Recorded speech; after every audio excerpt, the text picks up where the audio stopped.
Nobel কমিটির প্রদত্ত Nobel শান্তি পুরস্কার নিয়ে এখন বিতর্ক তুঙ্গে। বিতর্ক আগেও ছিল।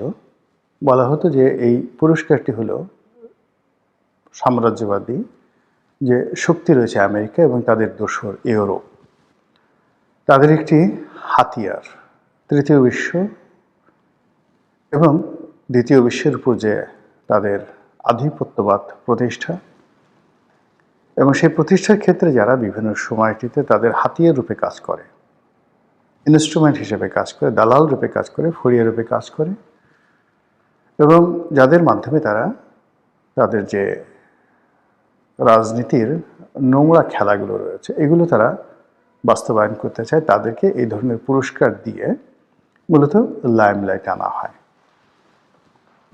এবং এই ধরনের একটি পুরস্কার দেওয়ার জন্য যারা ক্ষেত্র বিশেষে একজন মানুষকে সেই যৌবনকাল থেকে টার্গেট করে, কখনো ঠিক স্কুল জীবন থেকেও টার্গেট করে, যেমন পাকিস্তানের মালালা ইউসুফজাই। তো তাদেরকে টার্গেট করে, গ্রুমিং করে, সারা দুনিয়াতে তাদেরকে পরিচিত করে।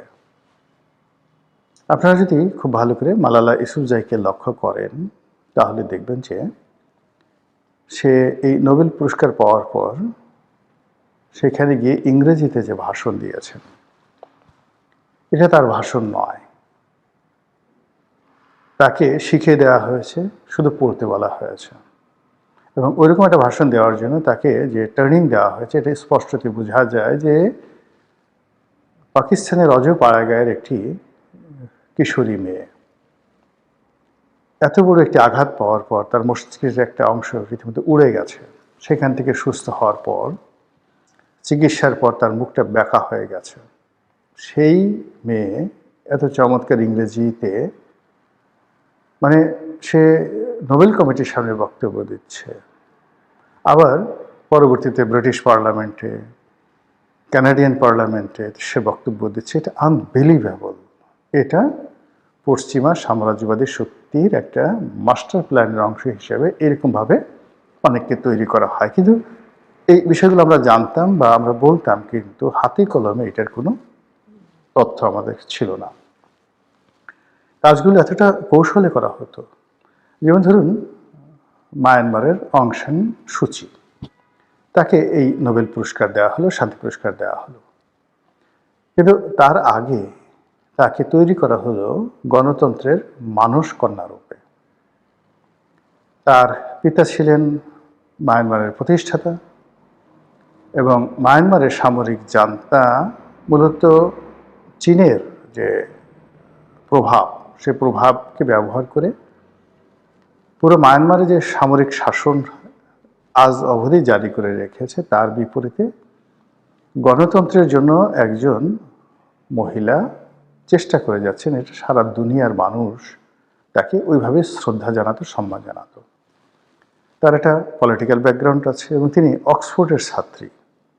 অক্সফোর্ড ইউনিভার্সিটিতে পড়াশোনা করেছেন। তার হাজব্যান্ড একজন ব্রিটিশ নাগরিক।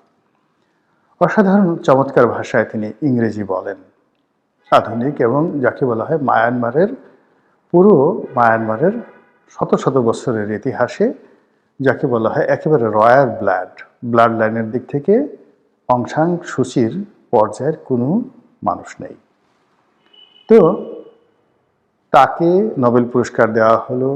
চীনের সঙ্গে তিনি কন্ট্রাডিক্ট করলেন, দীর্ঘদিন গৃহবন্দী থাকলেন, সারা পৃথিবীর জনমত তার দেখে গেল। ফলে তিনি ক্ষমতায় এলেন এবং ক্ষমতায় এসে পুরো মায়ানমারের আজকের যে দুরবস্থা, মার্কিন পলিসিতে তার যে ব্যর্থতা এবং আমাদের দেশের যে রোহিঙ্গার সমস্যা, এর সবই এই শান্তির দূত অং সান সুচির কুকর্মের ফল। ফলে আমেরিকার এই প্রজেক্ট ব্যর্থ হয়েছে এবং তারা অং সান সুচির মাধ্যমে যে বার্মা অ্যাক্ট বাস্তবায়ন করার চেষ্টা চালাচ্ছিল, সেটা হলো না। সেটা না হওয়ার কারণে এখন তারা বাংলাদেশকে নিয়ে যে খেলছে এবং বাংলাদেশের ভূমি ব্যবহার করে যে রোহিঙ্গাদেরকে খালি করে তারা সেখানে মার্কিন ডিপ স্টেটের পলিসি অনুযায়ী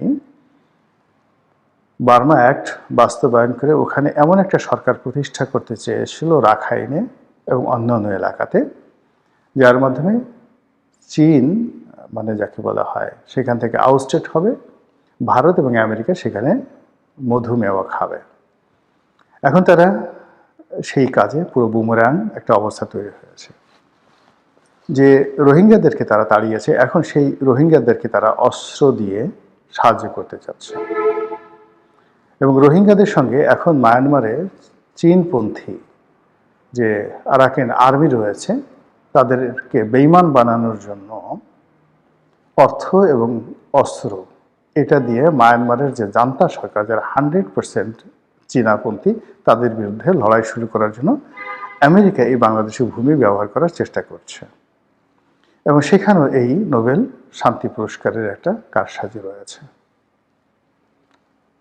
এই কথাগুলো আমরা বলতাম বা চিন্তা ভাবনা করতাম, কিন্তু এটাকে ঠিক ঘৃণার পর্যায়ে আমরা কখনো নিতে পারিনি যেভাবে তারা সাম্প্রতিক অর্থাৎ এই বছর নোবেল পুরস্কার দেওয়া হয়েছে ভেনেজুয়েলার মাসাদোকে, এক ভদ্রমহিলা রাজনৈতিক কর্মী। তো সেই মাসাদোকে দেওয়া হয়েছে মূলত সেখানে যে কমিউনিস্ট সেমি কমিউনিস্ট যে সমাজতান্ত্রিক সরকার, আগে ছিলেন হুগো চ্যাভেজ আর এখন মাদুরো।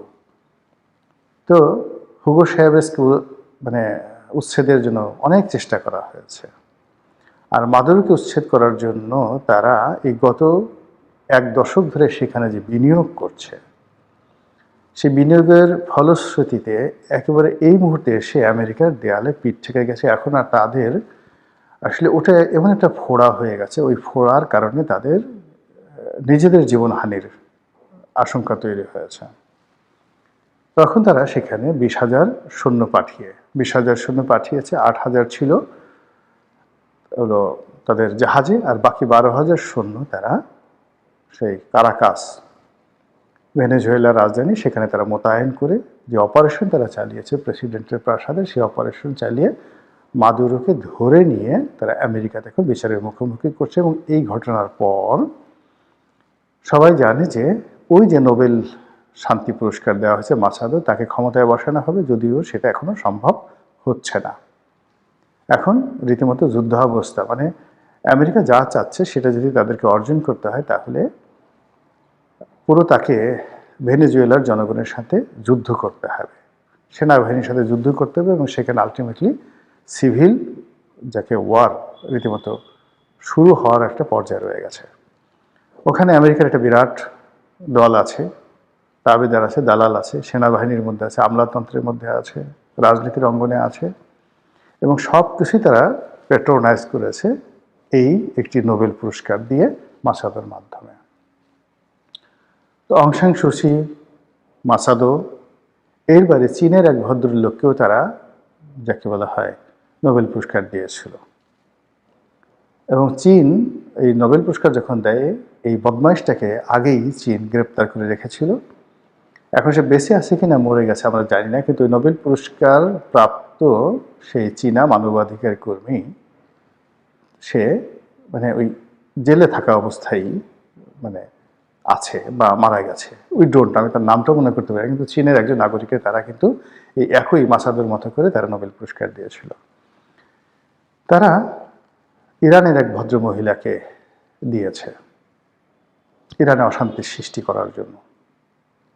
আর এই যে মাসাদোকে দিয়ে যে ঘটনাটা ঘটল এখন, তার প্রেক্ষিতে এই পুরো নোবেল পুরস্কার নিয়ে যারা পেয়েছে এবং যারা দিয়েছে তাদেরকে নিয়ে সারা দুনিয়াতে যে বিষোদ্গার হয়েছে বা হচ্ছে, এটি ইতিপূর্বে কখনো হয়নি।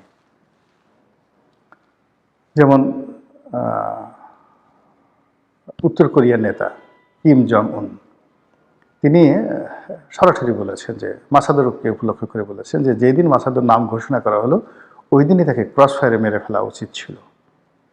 এবং আরও বলার চেষ্টা করা হচ্ছে যে মানে পরবর্তীতে যদি কোনো এরকম দেশে, তৃতীয় বিশ্বের কোনো দেশে সাম্রাজ্যবাদী শক্তি এই কাজ করার চেষ্টা করে, তাহলে সেক্ষেত্রে তাদেরও উচিত যে সঙ্গে সঙ্গে গুলি করে তাদেরকে মেরে ফেলা। তো এই যে একটা নোবেল পুরস্কার নিয়ে যে ঘৃণা ছড়িয়ে পড়েছে, সেটার যে পরিণতি আমাদের বাংলাদেশে কি হতে পারে